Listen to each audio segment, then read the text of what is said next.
Welcome to a brand new YouTube video. Your girl is coming with a brand new Sunset Talks, and I just have a very quick, simple, but profound word that I believe a few of you, it may not be for everybody, but a few of you need to be reminded of. I have been meditating on Amos 9:13. It was in today's message at church from Cecilia Matthews. My good sis Courtney actually sent this to me in my DM, and this scripture has been just ringing in my mind, and I believe somebody needs to be reminded in today's Sunset Talks that you have been set up. So when I think about Amos 9:13, especially from the Message version, it tells us that the days are coming. They are not long from now. That blessings are about to hit your life so fast where your head will swim. It's going to be one thing after another. A season of overflow is about to pour into your life. You are not going to see it coming. But the only way it had to come is because of the setup that God brought you through. A lot of the pain that you experienced in 2023 and 2022 and 2020 and 21, I believe in 2024, there is a manifestation of overflow from the seeds that were planted and the pain that was rooted from years prior. And those years were not meant to destroy you. It was not meant to take you out because you're still alive to tell the story. It was meant to set you up for the manifestation and the overflow of what 2024 is about to begin. I believe that Q2 is just a teaser of what's about to happen in this year. And if you are in a surrender posture to God, if you are in a season of obedience, a season of stillness, a season of not really knowing what God is about to do, I'm telling you, He sent me here to tell you, you have been set up for an overflow of numerous blessings. And it's not just going to be one thing. It's going to be one thing after another. And when God blesses you, He is going to send the right people who are going to watch you be blessed. And the glory of God is going to attract them to then be obedient to God and get the blessing themselves. Your blessing is about to attract unbelievers that need to see evidence of His glory, that need to know that He is a God that is real, that exists, that is still here today. So when you meditate on Amos 9:13, just know that there is new wine coming. There is a fresh overflow coming, that the fruit of your vineyards are about to overflow. There is about to be fresh fruit on the land that God is about to give you. There is about to be a harvest that you never imagined coming. And it's a harvest that has been rooted and uprooted from seeds that have been planted for years and years of pain. And I'm telling you, the pain that you've gone through is producing and has produced an amount of blessings that you won't even imagine coming your way. And you probably won't even feel deserving of it. And you probably will feel like,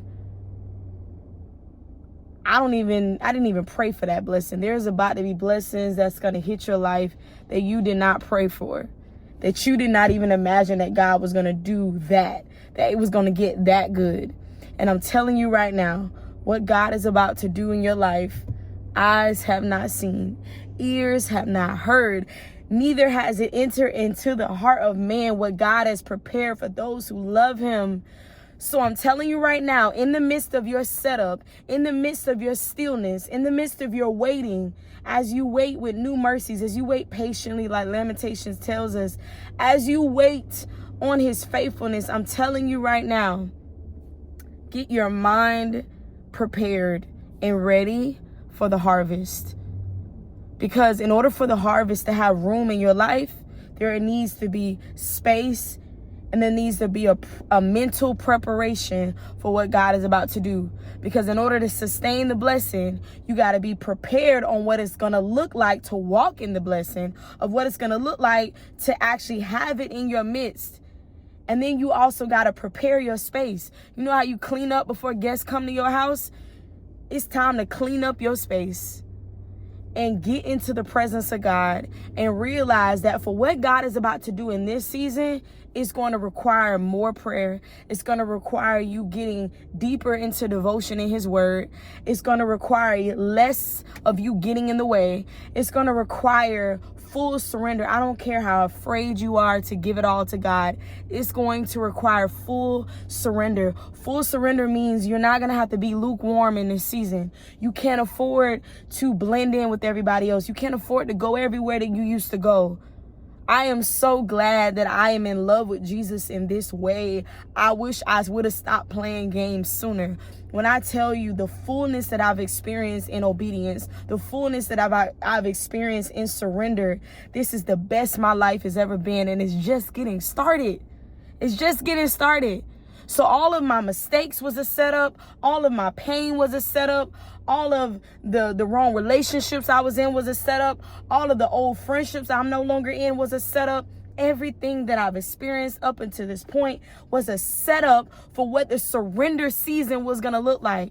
Because in surrender, you actually know God. You actually know yourself. You actually know that he's a good father. You actually know your identity in him. You actually know what your purpose is on the earth. Surrender season shows you that, man, taking God seriously, getting into his word, building a real relationship with him where you stop breaking his heart and you rebuild your heart in Jesus. It is the best thing you could ever do for yourself.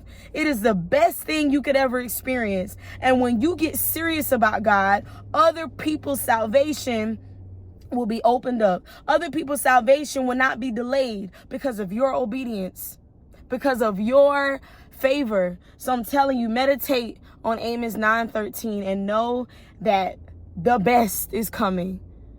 There is about to be blessings that are about to hit your life in 2024. I decree and declare that are about to blow your mind. You won't be able to wrap your mind about it. Your flesh understanding won't be able to process what God is about to hit your life. So just know that everything you're experiencing, everything that's been painful, everything that's hurt, all the people that have left you, all of the abandonment, all of the trauma, all of the hurt, I just need you to understand it was a divine setup for what God is about to do. So don't get distracted. Don't grow weary in well-doing, because the harvest is coming. And that's the word for today. I love you guys. I want you to meditate on Amos 9:13. And when your harvest comes, make sure that you tell the story. Don't keep it to yourself. We want to hear your testimony. I want to hear it. And when I tell you what I'm about to believe God for really in May, I can't wait to tell y'all the testimony, because I believe it's going to be so big. It's going to be so big. So I can't wait to tell y'all about it. I love you guys. I thank you for watching, and have a great week.